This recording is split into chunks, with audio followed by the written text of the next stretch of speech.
Total aside to the homily, but having heard the readers this morning, all three of them, I got to say the CSC has some of the best lectors, readers in the world. I mean, seriously, thank you guys.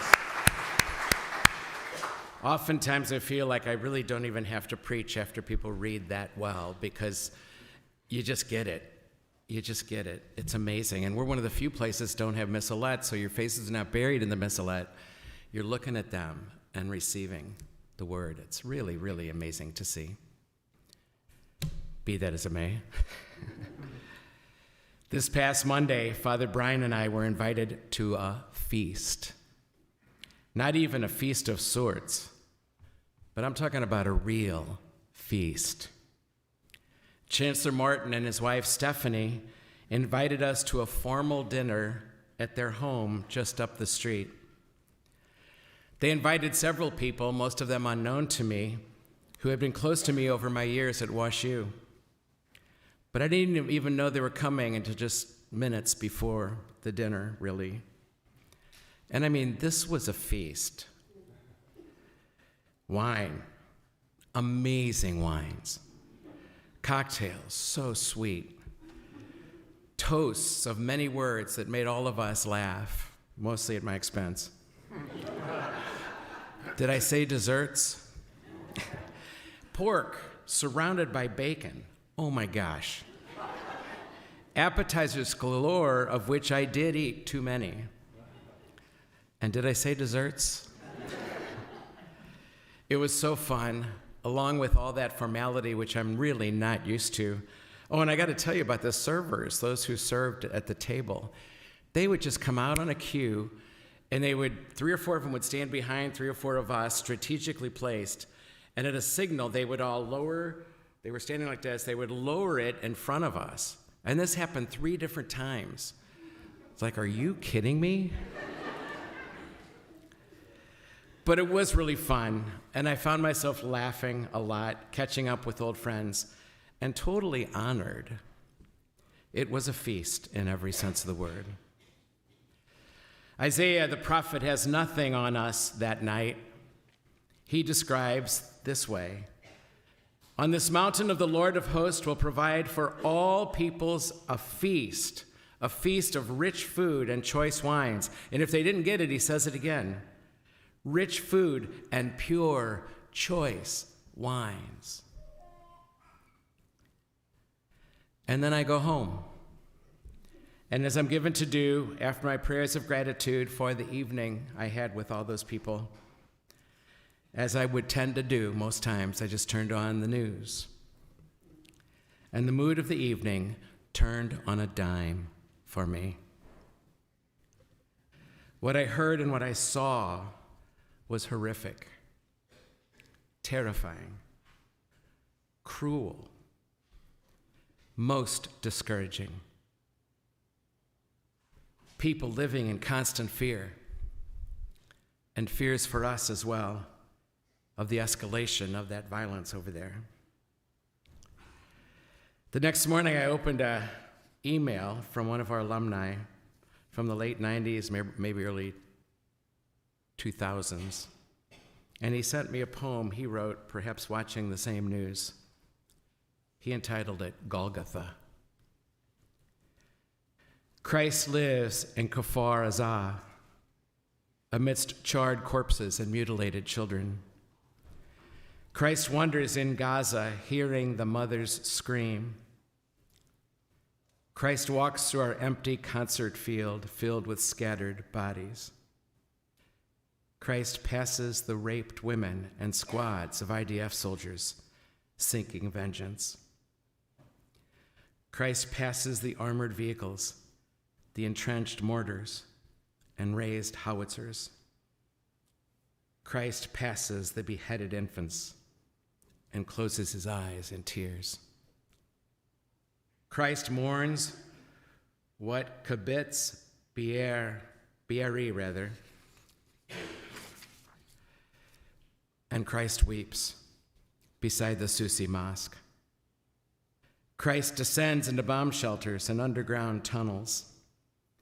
Christ watches the gun flashes and gazes at rockets flaring from Syria. The fighter bombers passing over Jerusalem. The tanks massed near Khartoum. Christ hears the slogans of hatred. Kill them all. Hamas must be exterminated. Christ calls out to Lazarus 1,000 times. A world has gone blind. He bearing a new cross. Israel gazes at him with tears. Where is forgiveness? Where is resurrection? Night becomes Gethsemane. The world weaves a crown of thorns. On a dime, it seems, abundance turns into famine. Presence turns into absence. Reasons for hope are turned into reasons for despair. So much life became so much death. Living in fear. Living in fear. That so much happiness can turn into so much anxiety and sadness on a dime. I had to turn away from the TV.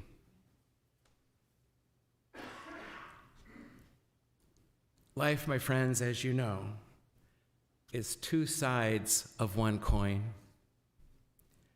One coin with two different sides. And in our vocabulary, in our religious vocabulary, these two sides, life and death, suffering and joy, cross and resurrection, both and. Two sides, both that belong. Somehow, some way, we have to be able to say yes to both, all together in this thing we call life. Listen to what Paul writes about himself in that second reading. Brothers and sisters, I know how to live in humble circumstances. I know also how to live with abundance. In every circumstance and in all things, I've learned the secret of being well fed and of going hungry, of living in abundance and of living in need. I can do all things in the one who strengthens me.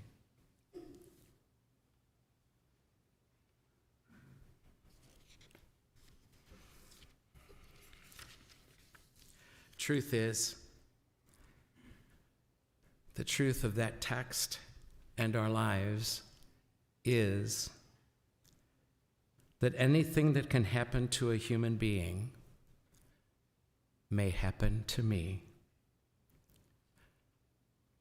And I accept the truth of this. Anything that can happen to a human being may happen to me. And I accept the truth of this. It takes a certain amount of courage to wake up in the morning ready to accept whatever bad and whatever good comes that day.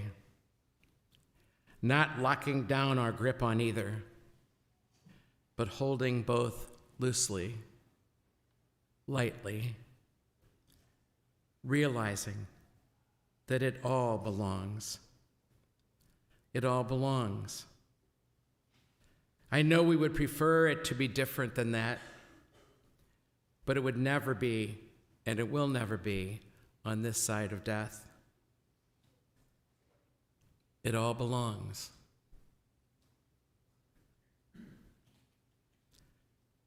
I leave you with just that simple truth that has had a huge impact on my life. I read it to myself every week on a certain day of the week at the beginning of a day. because I dare not forget. Anything that can happen to a human being may happen to me, and I accept the truth of this.